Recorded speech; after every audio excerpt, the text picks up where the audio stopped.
Baik, terima kasih pemirsa Anda menyaksikan program Sumut Terkini Eva Rina TV. Bersama saya, Amy Faradisa. Pemirsa, untuk mengetahui perkembangan dan situasi terkini penanganan COVID-19 di Kabupaten Simalungun, Sumatera Utara, kita telah terhubung bersama Bupati Simalungun, Bapak JR Saragi. Halo, selamat malam Bapak. Selamat malam, Mbak. Bapak, bagaimana situasi terkini COVID-19 di Kabupaten Simalungun, Sumatera Utara, Pak? Baik, jadi saat ini perlu saya sampaikan, khususnya kepada masyarakat Simalungun. Kita sekarang PDP kita 14 orang, 3 meninggal, 10 positif.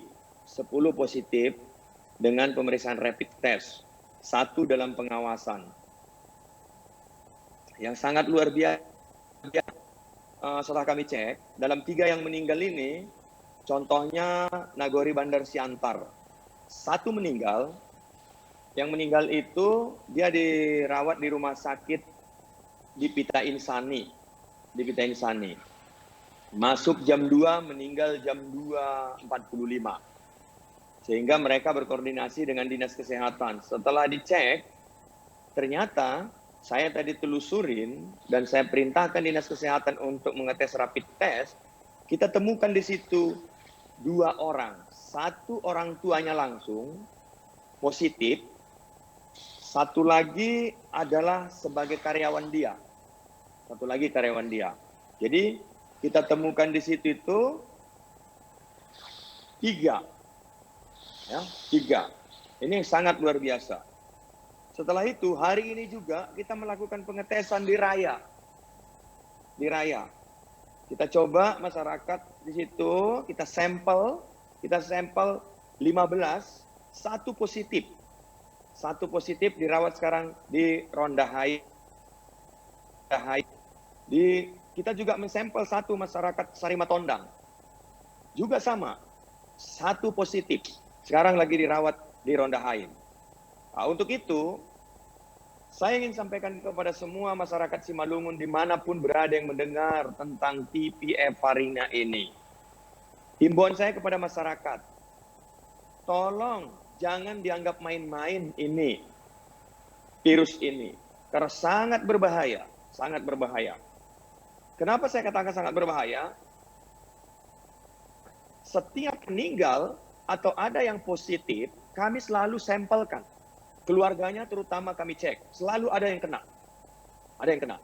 Nah, untuk itu di sini sudah jelas di Bangunpane ada 1, kita cek ketemu 1 lagi di situ setelah kita lakukan, yaitu Kelurahan Karangsari dia tinggal, tapi ada keluarga dekat dengan almarhum. Kelurahan Perdagangan 2 suami istri juga kita temukan. Suami istri ini kita temukan, dari kita sampel nih. Nagori Bandar Siantar ini yang sangat luar biasa, saya nggak menyangka. Kenapa? Karena di sini sangat aktif semua masyarakatnya. Sampai sore selalu masih ada yang berjualan di situ itu. Hari ini kami sampel di situ itu 3 langsung positif 3. Ini yang sangat luar biasa. Saya nggak menyangka 1 meninggal. Belum sempat dites karena cuma berada 45 menit di rumah sakit di Siantar sana. Nah, kita nggak tahu bagaimana dampaknya kepada perawat-perawat yang ada di sana. Kenapa? Apakah mereka pada saat menerima pasien ini dia tahu ini adalah atau tidak? Tapi diperlakukan pemakamannya sudah, karena status dia masuk ke sana itu adalah PDP, status dia. Begitu juga Nagori Bandar Sari, Bandar Siantar, Rambung Merah. Di Rambung Merah sama. Di Rambung Merah ini juga sama. 1 meninggal, 3 positif. 1 meninggal, 3 positif. Ini juga dirawat, bukan di Simalungun yang meninggal ini. Jadi dia masuk, dirawat, dicek, tahu-tahu dicek keluarganya positif. Nah, 3 positif. Termasuk orang karyawan dia yang sering mengantar-ngantar jualan. Untuk itu, di Aiknatolu 1 masih dalam perawatan. Sarimatondang 1. Sarimatondang ini sudah dirawat di Ronda Haim. Karena 3 rumah sakit kita ini siap untuk melayani. Nah, untuk itu, Jangan sampai orang mengatakan kenapa di perdagangan aja. Memang penunjukan dari gubernur, semua rumah sakit harus bisa melayani.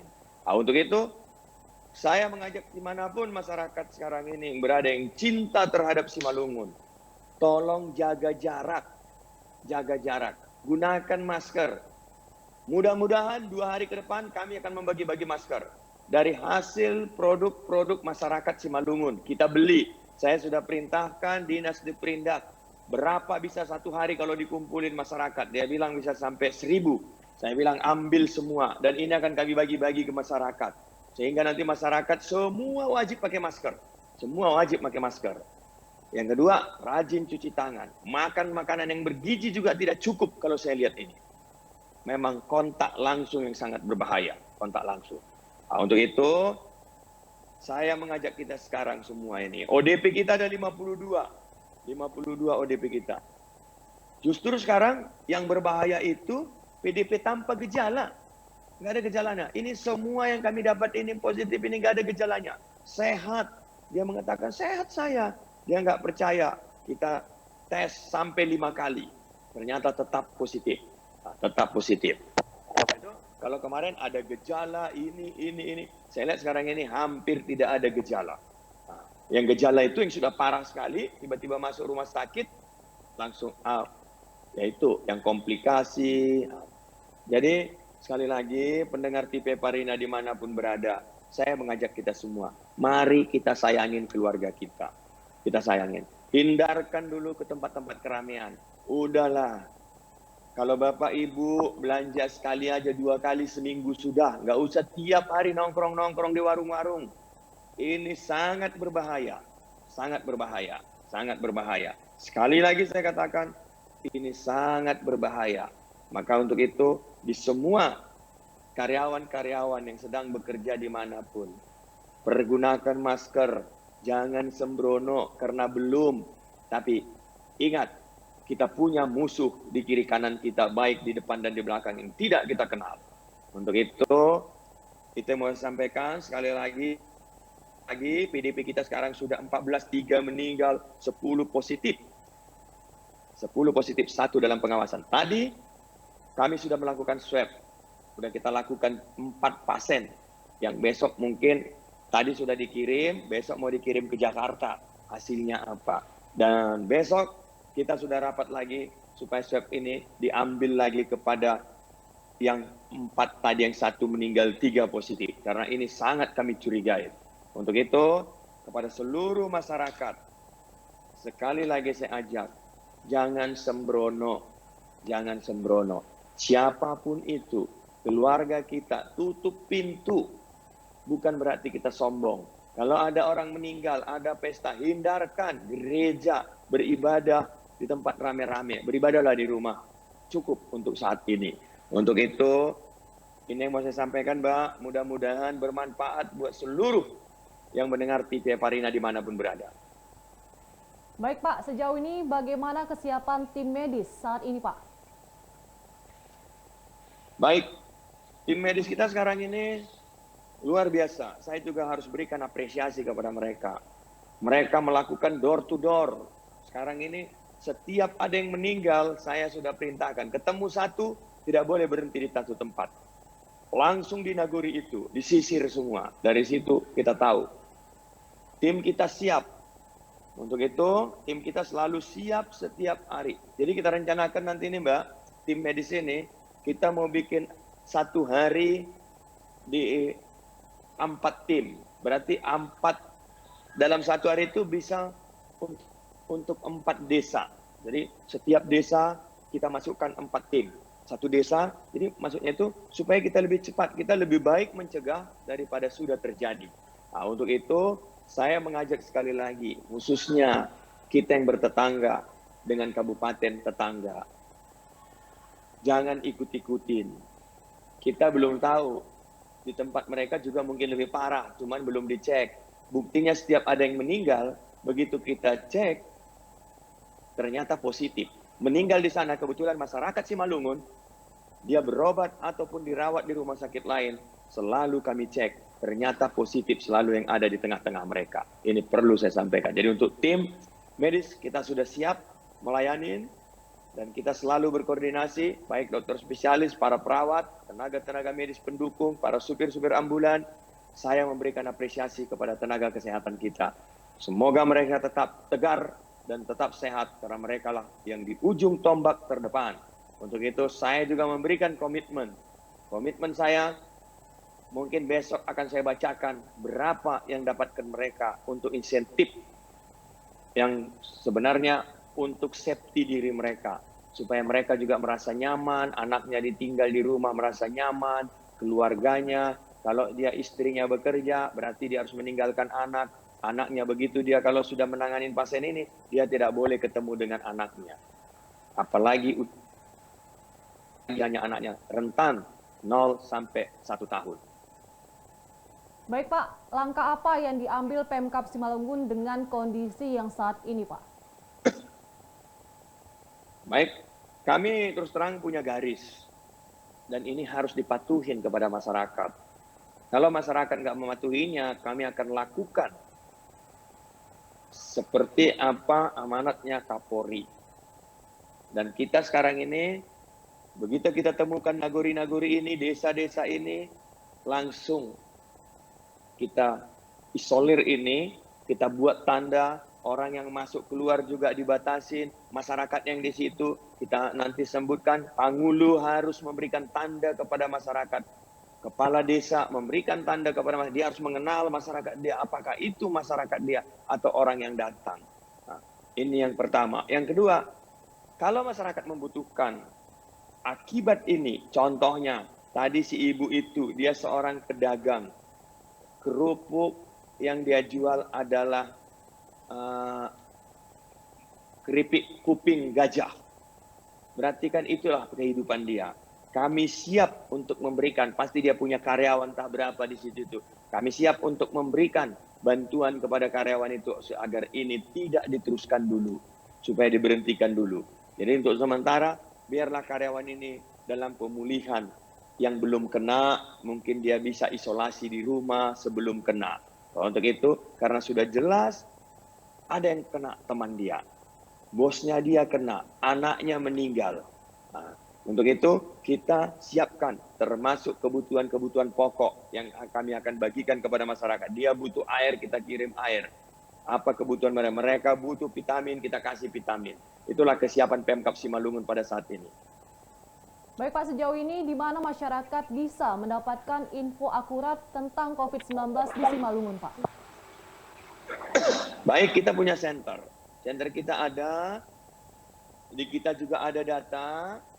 Jadi nama-nama orangnya juga ada, desanya juga sudah ada. Karena terus terang, saya perlu sampaikan juga kepada seluruh masyarakat. Siapapun tidak mau kena penyakit ini. Untuk itu, tidak perlu malu, tidak perlu takut, jangan khawatir. Kebetulan aja mereka yang kena. Jadi, jangan disembunyikan. Karena ini pasien sakit. Berbeda dengan pasien HIV. Kalau HIV itu tabu. Kenapa? Akibat kenakalan. Akibat, kalau ini bukan kenakalan, bayangin Mbak. Dia ke ladang, dia bekerja dengan tulus, tiba-tiba dia nggak tahu dari mana siapa yang datang, dia kena. Jadi nggak perlu takut, jangan malu. Ada orang mengatakan, inisialnya ditutup. Semakin ditutup inisialnya, semakin banyak orang yang kena. Semakin yang banyak. Untuk itu, tidak menjadi masalah. Justru semakin tahu, nanti yang sembuh, kami akan umumkan sembuh ketika dia kembali ke rumahnya masing-masing. Kita pertanggungjawabkan kesembuhan dia. Nah, untuk itu, jangan takut, jangan khawatir, jangan malu. Ini bukan penyakit yang dimauin oleh Bapak Ibu yang kena. Tapi kebetulan saja, kebetulan aja kami ini tidak kena. Karena apa? Mungkin kami masih fit. Nah, untuk itu doakan juga kami, jangan sampai kena. Kalau kami kena orang kesehatan, wah ini bisa tumbang semua. Nah, untuk itu, masalah data tadi, kita punya website, kita punya WW-nya, kita punya datanya semua, ada di center kita di Batu 6. Baik Pak, apa harapan yang Bapak ingin sampaikan tentang kondisi COVID-19 di Kabupaten Simalungun ini Pak? Harapan saya, yang saya sampaikan kepada masyarakat sekali lagi, saya mengajak kita menahan diri. Mari tahan diri kita, jangan dulu kita merasa bahwa kita ini sudah kebal, bahwa kita ini tidak akan kena, terus kita bebas-bebas mau kemana-mana. Jangan. Tapi kita harus berpikir bahwa di samping kiri kanan kita ada musuh yang tidak kita kenal. Yang kedua, jangan lupa pakai masker. Masker, nggak ada masker, pakai sapu tangan dulu. Ada orang batuk, hindarkan. Kita yang batuk, jangan sampai dikenakan kepada orang. Tahan. Yang kedua, cuci tangan. Cuci tangan. Yang ketiga, rumahnya disapu, dibersihin, dirinso sekali. Karena dari situ juga datang sumbernya. Ya, dengan pola yang sehat, pasti kita akan menjadi sehat. Itu. Yang selanjutnya, saya minta kepada masyarakat Simalungun, saya mengajak kita semua. Kami juga sangat merasakan apa yang dirasakan, khususnya saudara kita yang kena ini, yang dikatakan positif ini. Mari jangan langsung pasrah diri, seolah-olah ada yang salah, ada siapa.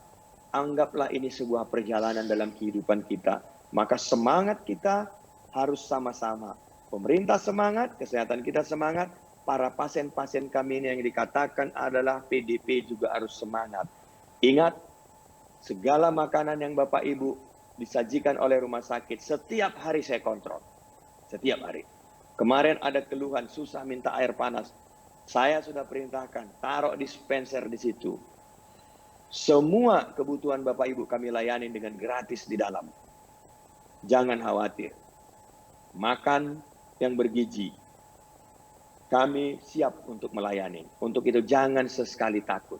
Kalau ada kekurangan, tolong sampaikan kepada kami. Kepada saya, boleh. Bapak Ibu semua tahu nomor telepon saya. Semua orang tahu. Orang semua saya share kok. Baik ke Pangulu, baik ke perangkat desa. Hubungin saya. Apa keluhan di rumah sakit itu?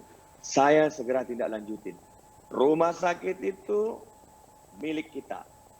Segala kekurangan yang ada di dalam, bukan berarti mereka yang salah. Saya yang salah sebagai pemimpin di Simalungun ini. Tapi ingat, itu rumah kita. Apapun katanya, lebih enak tinggal di rumah kita daripada di rumah orang lain. Untuk itu, saya sampaikan, semoga semua kita melawan COVID-19 ini. Kita lawan bersama-sama. Karena dengan kita lawan bersama-sama, kita punya komitmen sama-sama. Baik, terima kasih Bapak. Terima kasih waktu dan informasinya. Baik pemirsa, demikian informasi yang telah kita peroleh bersama Bupati Simalungun, Bapak JR Saragih. Saya Amy Faradisa beserta kru yang bertugas pamit undur diri. Terima kasih dan sampai jumpa.